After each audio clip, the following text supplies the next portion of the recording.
Hello दोस्तों, welcome to exam चक्र।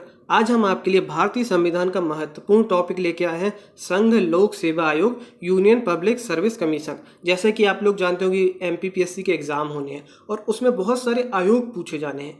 तो उन्हीं में से एक इम्पॉर्टेंट आयोग है हमारा संघ लोक सेवा आयोग, जिससे बहुत सारे प्रश्न बनते हैं। तो आज इस वीडियो में हम संघ लोक सेवा आयोग के बारे में सारी इंपॉर्टेंट चीज़ें जानेंगे और डिस्कस करेंगे जो आपसे एग्जाम में पूछी जा सकती है। इसके पहले हमने भारतीय निर्वाचन आयोग पे ऑलरेडी वीडियो बना दी है। अगर आपने उस वीडियो को नहीं देखा है तो डिस्क्रिप्शन में आपको उसकी लिंक मिल जाएगी, वहां जाकर आप उसको देख सकते हैं। चलिए आज की वीडियो स्टार्ट करते हैं। जो हमारा टॉपिक है संघ लोक सेवा आयोग। सबसे पहले तो आपको संघ लोक सेवा आयोग का इतिहास जानना जरूरी है, क्योंकि जो आपसे एग्जाम में प्रश्न बनते हैं यहीं से बनते हैं कि हमारा जो संघ लोक सेवा आयोग कैसे बना, कब बना, क्या क्या घटनाएं हुई। तो इसी तरह से प्रश्न आपसे पूछे जाते हैं। तो इतिहास सबसे ज़्यादा इम्पोर्टेंट है इसका। चलिए स्टार्ट करते हैं 1793 से, जब हमारे बंगाल के गवर्नर जनरल कौन थे? Lord Cornwallis. इन्हें क्या कहा जाता है? भारत में सिविल सेवा का जन्मदाता कहा जाता है। और क्यों कहा जाता है? इन्होंने एक कॉर्नवालिस कोड लाया था जिसके द्वारा न्याय व प्रशासन व्यवस्था में सुधार किया था। इन्होंने सिविल सेवा के कार्यों को परिभाषित किया था, इसीलिए इन्हें भारत में सिविल सेवा का जन्मदाता कहा जाता है। तो आपसे एक प्रश्न पूछा जाएगा कि हमारे भारत में सिविल सेवा के जन्मदाता कौन थे? तो लॉर्ड कॉर्नवालिस थे। फिर बढ़ते हैं 1800 में। क्या होता है? बंगाल के गवर्नर जनरल कौन होते हैं? Lord Wellesley. लॉर्ड वेलेजली ने कलकत्ता में सिविल सेवकों के प्रशिक्षण हेतु क्या खोला था? फोर्ट विलियम कॉलेज खोला था। तो यहाँ से दो प्रश्न बनते हैं। सबसे पहला प्रश्न बनता है कि फोर्ट विलियम कॉलेज की स्थापना किसने की? तो लॉर्ड वेलेजली ने की। और कहाँ पे की? कलकत्ता में की। तो इस तरह से दो प्रश्न बन गए जो आपसे एग्जाम में पूछे जा सकते हैं। अब पहुंचते हैं 1854 में। इस समय क्या एक मैकाले समिति आती है। मैकाले समिति ने प्रतियोगी परीक्षा द्वारा नियुक्ति की सिफारिश की। इसके पहले जो सिविल सेवक चुने जाते थे कोड ऑफ डायरेक्टर की सिफारिश पे चुने जाते थे, जो कि ईस्ट इंडिया कंपनी में थी कोड ऑफ डायरेक्टर, उसकी सिफारिश पर चुने जाते थे। तो सिफारिश पे आते थे। तो मैकाले समिति आई क्या कहती है कि जो अब जो लोक सेवा आयोग के कार्यरत कर्मचारी चुने जाएंगे वो सब प्रतियोगी परीक्षा के आधार पर चुने जाएंगे। तो 1854 में क्या आती है? मैकाले समिति, जो प्रतियोगी परीक्षा द्वारा नियुक्ति की सिफारिश करती है। फिर बढ़ते हैं 1855 में पहुंचते हैं। क्या होता है? लंदन में सिविल सेवा की परीक्षा का आरंभ होता है। इसके पहले जो होता था सिविल सेवा की परीक्षाएं नहीं होती थी। तो 1855 में तो सबसे पहले जो प्रश्न पूछा जाएगा कि सबसे पहले जो सिविल सेवा की परीक्षा कहाँ आरंभ हुई? तो लंदन में आयोजित की गई। फिर पहुंचते हैं 1864 में। सत्येंद्रनाथ टैगोर सिविल सेवा पास करने वाले पहले भारतीय बनते हैं। ये रविन्द्रनाथ टैगोर के भाई थे। तो याद रखना, यहाँ से आपसे प्रश्न पूछा जाएगा कि जो हमारे पहले भारतीय कौन थे जो सिविल सेवा में पास किए? तो कौन थे? सत्येंद्रनाथ टैगोर। याद रखना है, इंपॉर्टेंट है दोस्तों। फिर पहुंचते हैं 1922 में। भारत के इलाहाबाद में सिविल सेवा की परीक्षा का प्रथम आयोजन होता है। इसके पहले जो सिविल सेवाएं होती थी कहाँ होती थी? आपको पहले मैंने 1855 में लंदन में होती थी। तो क्या होता था, हमें जो भारतीय हैं जो इकोनॉमिकली वीकर थे वो नहीं जा सकते थे एग्जाम देने। तो 1922 में क्या होता है? भारत में सिविल सेवा की परीक्षा का आरंभ होने लगता है। तो यहाँ से प्रश्न बन गया कि भारत में सिविल सेवा की परीक्षा का आरंभ सबसे पहले कहाँ हुआ? तो इलाहाबाद में हुआ। तो याद रखना है कब हुआ? 1922 में। इस तरह के दो प्रश्न आपके बन गए। फिर आगे बढ़ते हैं 1923 में। 1923 में क्या होता है? रॉयल कमीशन की स्थापना होती है। रॉयल कमीशन की स्थापना ब्रिटिश सरकार द्वारा लॉर्ड ली की अध्यक्षता में की जाती है। अब आगे बढ़ते हैं, कहाँ पहुंचते हैं? 1 अक्टूबर 1926 में रॉयल कमीशन के कारण प्रथम लोक सेवा आयोग की स्थापना की गई और इसके अध्यक्ष कौन थे? Sir Ross Barker. तो सबसे पहले आपसे यहाँ से प्रश्न बनता है कि किसकी अध्यक्षता में जो हमारा रॉयल कमीशन ने लोक सेवा आयोग की स्थापना की? तो लॉर्ड ली की अध्यक्षता में। और जो हमारा लोक सेवा आयोग बनता है उसके पहले अध्यक्ष कौन थे? तो सर रॉस बारकर। यहाँ इस तरह के दो प्रश्न बनते हैं। फिर पहुंचते हैं 1935 में।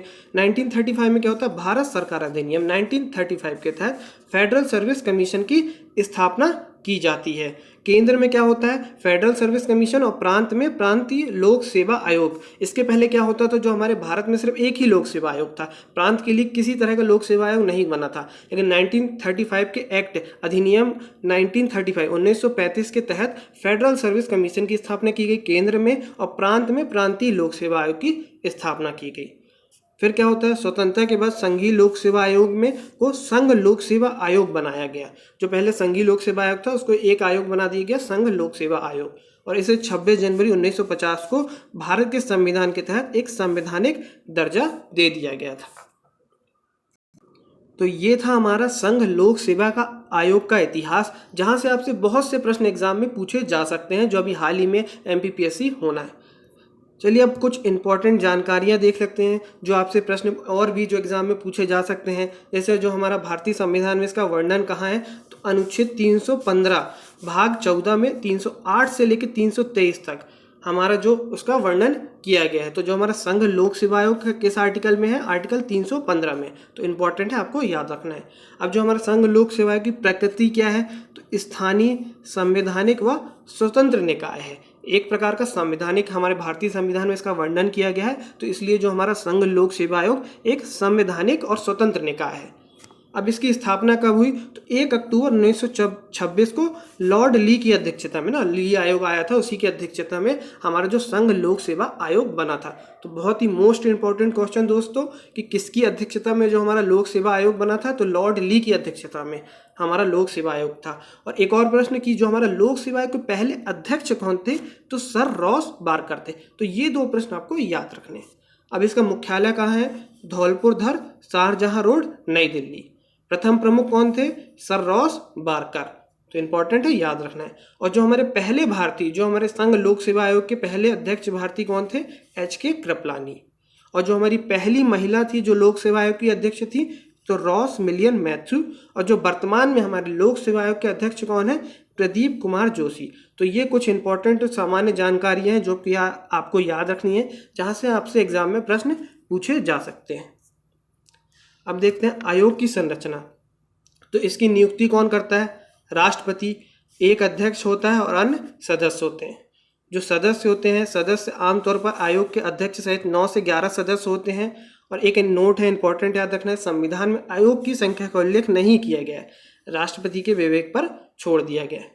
इनका कार्यकाल कितना होता है, 6 वर्ष की अवधि या 65 वर्ष की आयु, जो भी पहले हो गया हो, इनका कार्यकाल होता है। और ये त्याग पत्र किसको देते हैं, राष्ट्रपति को। तो ये भी इंपॉर्टेंट जानकारी, जो संरचना है हमारे संघ लोक सेवा आयोग की, जो कि आपको याद रखना है।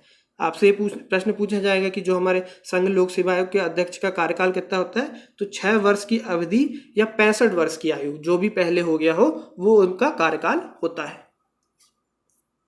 अब कुछ इंपॉर्टेंट आर्टिकल हैं, आयोग से संबंधित अनुच्छेद हैं जो आपको याद रखने हैं। जैसे आर्टिकल 315 में क्या है, 315 में क्या है, संघ तथा राज्यों के लिए लोक सेवा आयोग। आर्टिकल 316 में क्या है, सदस्यों की नियुक्ति तथा कार्यकाल के बारे में बताया गया। तो कुछ इंपॉर्टेंट तो जो आपको याद ही रखने हैं, जैसे 315 याद रखना है, इसमें क्या बताया गया, संघ तथा राज्यों के लिए लोक सेवा आयोग, मोस्ट इंपॉर्टेंट 315। जो हमारा जो लोक सेवा आयोग पढ़ रहे हैं उसका जो वर्णन है हमारे भारतीय संविधान किस आर्टिकल में किया गया, किस अनुच्छेद में, तो 315 में किया गया है। अब उनके कार्यों को किस में, 316 में, सदस्यों की नियुक्ति तथा कार्यकाल के बारे में किस में बताया गया है, आर्टिकल 316 में बताया गया है। आर्टिकल 317 में क्या बताया गया है, लोक सेवा आयोग के सदस्य की बर्खास्तगी एवं निलंबन के बारे में आर्टिकल 317 में बताया गया है। 318 में क्या, आयोग के सदस्य एवं कर्मचारियों की सेवा शर्तें संबंधी नियम बनाने की शक्ति आर्टिकल 318 में है। आर्टिकल 319 में क्या है, अनुच्छेद 319 में आयोग के सदस्यों द्वारा सदस्यता समाप्ति के पश्चात पद पर बने रहने पर रोक। तो ये सब कुछ इंपॉर्टेंट आर्टिकल है जो आपको याद रखने हैं, जो आपसे पूछ सकते हैं। मोस्ट इंपॉर्टेंट जैसे आपको ज़्यादा याद रखना है, 315 याद रखना है, जिसमें संघ तथा राज्यों के लिए लोक सेवा आयोग है, और 316 सदस्यों की नियुक्ति तथा कार्यकाल। 317 भी याद रख सकते हो, ये भी पूछ सकता है आपसे कि लोक सेवा आयोग के सदस्यों की बर्खास्तगी एवं निलंबन कहाँ है, तो 317 में। ये तीनों तो आपको याद ही रखने हैं।